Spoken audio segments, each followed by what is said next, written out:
So while searching for sleepers, sleepers, things that the seller doesn't know its value or what it is quite amusing sometimes with the descriptions they come up with for things that they don't know what they are. The seller said that this was gothic, a vintage gothic biker item. And I laughed when I saw that description, because it's great, because they absolutely had no clue what this was. And what did I pay for it? Well, I paid, hold on, I just have to get my address out of here so you crack maniacs don't show up at my front doorstep. Okay, I paid $19 for it. Well, I didn't, my husband did, after I begged him, by the way, begged and pleaded. Because it was just listed with a buy it now, and I didn't want any other shithead finding this, if you know what I mean. It's my treasure, and I'm very, very, very territorial when it comes to these things. I don't like sharing. Pretty stingy when it comes to sharing my treasures. I'll give you the shirt off my back, but I will not give you my treasures. And so I don't like competition, as you can tell. And so when I see these things, I call my husband up if he's at work, and I beg and I beg and I plead, and I make deals with him that I never keep because I'm pretty much an asshole and not dependable. And he said, oh, okay. And this was another such instance. I got away with it 3 times. Yes, 3 times this week of begging and pleading. And sometimes begging and pleading and getting on your hands and knees and begging somebody works. And all right, so I don't know. Let's just hope it didn't come broken, if you know what I mean. And it always makes me nervous the way people pack shit. Oh my God. No bubble wrap, by the way, in the box. 0 bubble wrap. Just one thin piece of eBay tissue. Not good. Not very good at all. Okay, so let's check it out. You're like, oh God, what is this? She's such a gypsy. She's always getting these gypsy type of items. My mom used to call me a gypsy because I used to like gaudy shit. And yes, this is another gaudy item. And this is the biker item. wait, I got to see this. Okay, so yeah, I can understand why they said this was a biker or gothic. Okay, and what is it? What is it? All right, we'll go over it right now. We're going to learn. And you probably saw this already and saying, another one? Well, I had to get them in every color. All right, so I already have one in gold and almost like a caramel color. And I placed it in the shadow box because these are highly collectible. And here's our item. So they came in different colors, as you can see here, and that's why I wanted the black one too. Although, I think I like this one better. I don't know, what do you say? Tell me in the comments below, which one do you like better? That is a question. So if you're a sharp subscriber of mine, you'll know exactly who the designer of this necklace is. I'll give you a second. Can you guess? Let's actually get in on the tight zoom here. And check this out. And I hate these velvet mannequins because they always show dust. And so what we have here is, look at this lion. And by the way, look at the shine on the necklace. This is a nice thick. Look at that. The links on this, actually in really, really primo condition for something that is 50 years old. Yes, 50 years old. You might say, well, that's not that old. I'm close to 50 years old. Well, I am too. Well, this was made around 1970 to 1973. So these necklaces, costume jewelry, I might add, are getting more and more valuable, especially the Leo. And why the Leo? Well, come on, it's a lion. Who the hell wouldn't want to walk around with a ginormous rapper style necklace? Well, I would. You might think it's like totally like, ew. Oh my God, that thing is like really ugly as hell. I don't think it's ugly as hell. Let's take a look. Look at the eyes. The eyes are like metal inserted. We got this little metal nose, mouth, adorable, made by Luca Razza. And Luca Razza, who the hell was he? He was a costume jewelry designer. As a matter of fact, he worked with many different companies that actually created things such as the mood ring. And yes, this guy is an icon, an American jewelry designing icon. All right, so if you didn't watch my other video, I'll explain to you who Luca Razza was. And as you stare at this gorgeous necklace, which a lot of you think is really the most ugliest thing you've probably ever seen in your whole entire life. I don't. I think it's like really cool. And I was going to say groovy, but that's like really cringeworthy. All right, so Luca Raza began his long and varied career in the jewelry business sometime in the 1950s. His first venture was partnering with Lionel Mercier to form a company called the Rasmere Casting Company in Providence, Rhode Island. And you might be like, so? Well, Providence, Rhode Island, after I did multiple hours of research, was actually the capital, the costume jewelry capital of like the United States, pretty much. And so all the costume jewelry companies pretty much hovered in that area. Now, Luca Raza, a former World War II Navy veteran, began again with the Rasmere Casting Company with Mercier. And this company made raw castings for costume jewelry companies such as Rice Wiener and Alice Jewelry.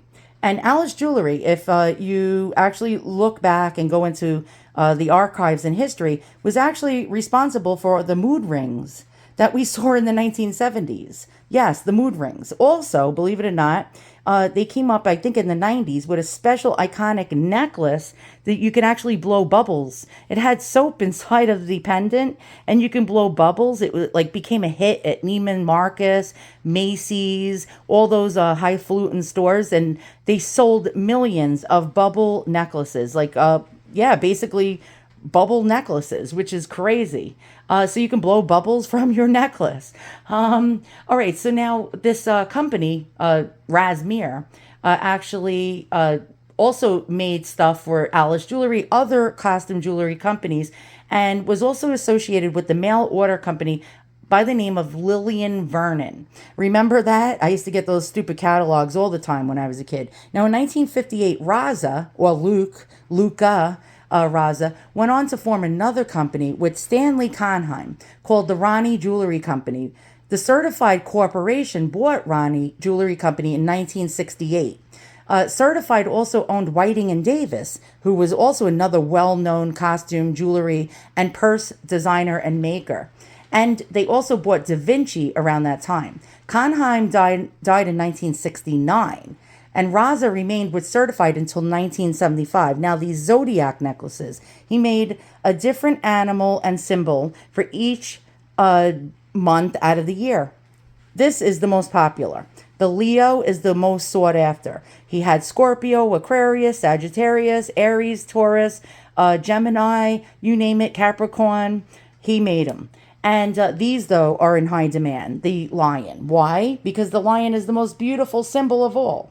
I'm a Scorpio, and for me, a Scorpio to say that. Why was I given the zodiac of an ugly-ass freaking bug, pretty much? Is it a bug or an arachnid or whatever? Well, I was always pissed off about that. My mother, God rest her soul, was lucky enough to get the lion symbol. I was always a little, like, butthurt about that. But going on to, in 1969, Conheim died. Raza remained with Certified until 1975. Now, he made these iconic zodiac necklaces.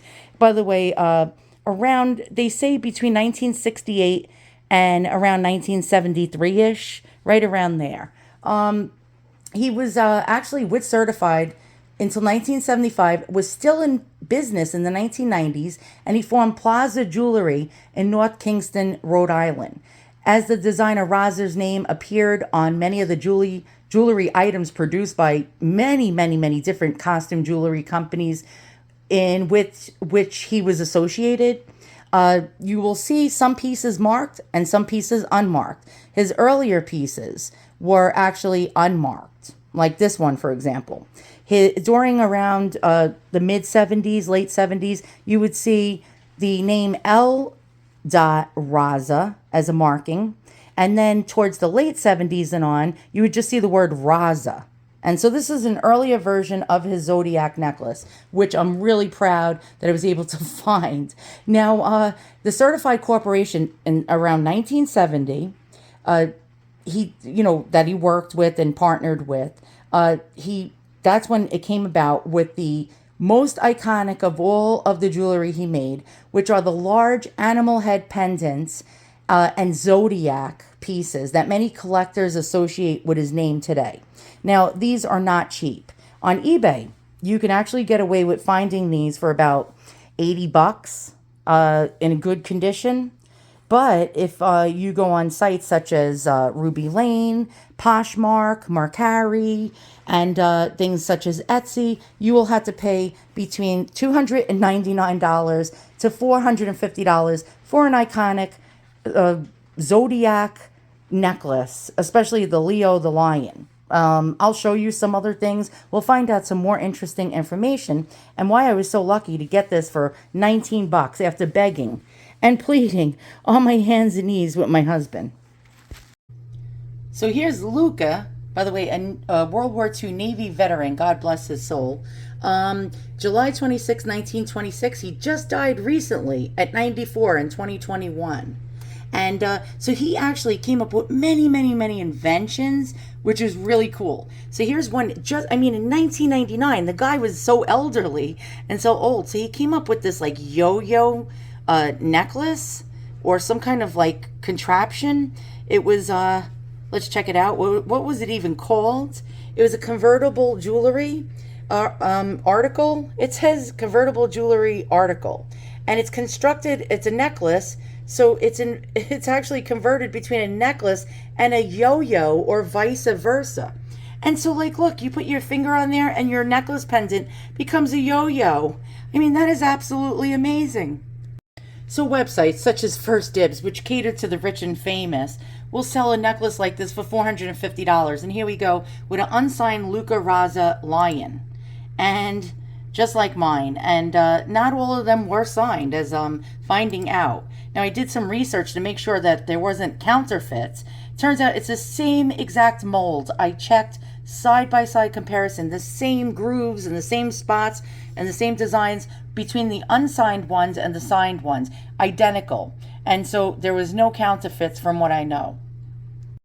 And on specialized websites like this one, the Zebra Lady, and she's selling her Luca Raza piece, that's unsigned by the way, for $275. Now look how nice this presentation is. Now this is somebody who really knows how to sell something. And it's actually damaged. You can see it has damage on it. $275. Now it does say that not all of his pieces are stamped. Some were not. And yep, $275. And then websites such as Poshmark will sell these for $189 all day long. But you go on eBay, that's a whole different animal. Get it? Animal? All right, I'm not even funny. So as my mother used to say, there's an ass for every seat. And so there's a price for every ass.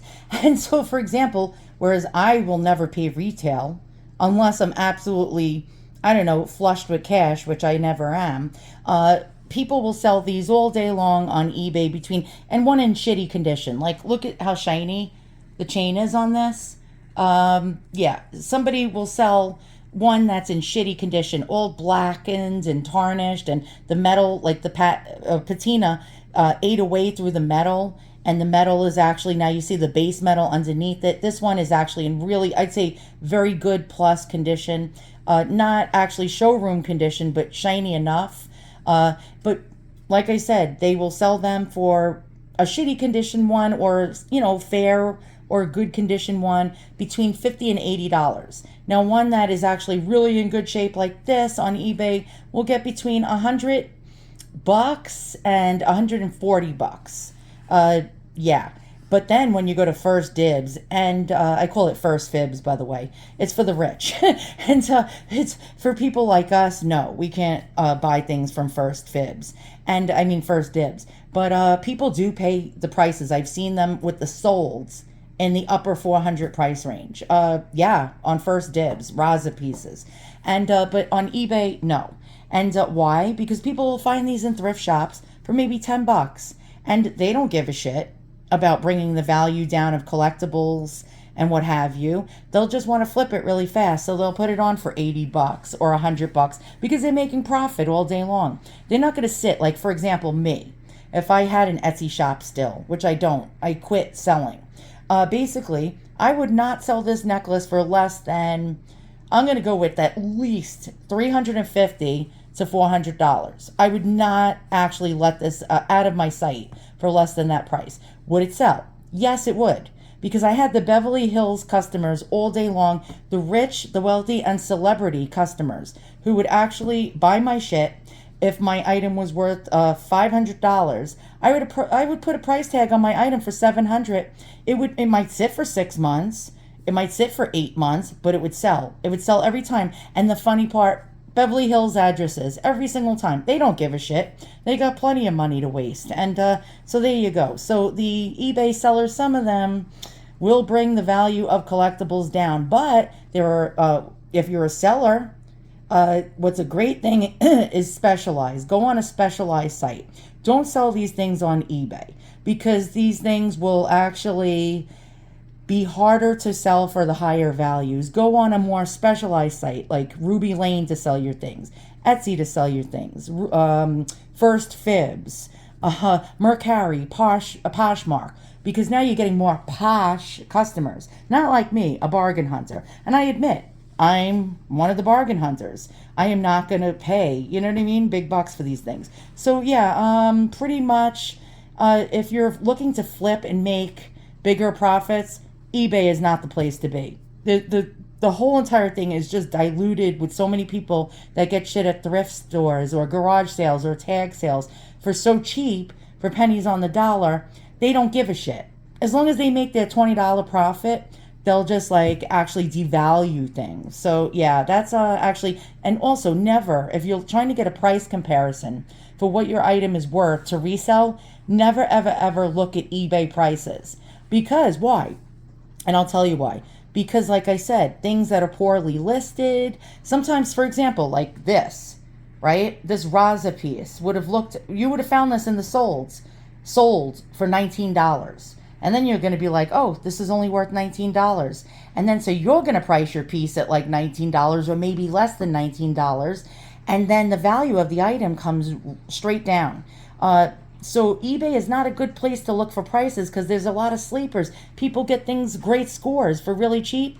And so you're not seeing what the real value of the item is. So once again, thanks for watching. See you guys all soon, and so long.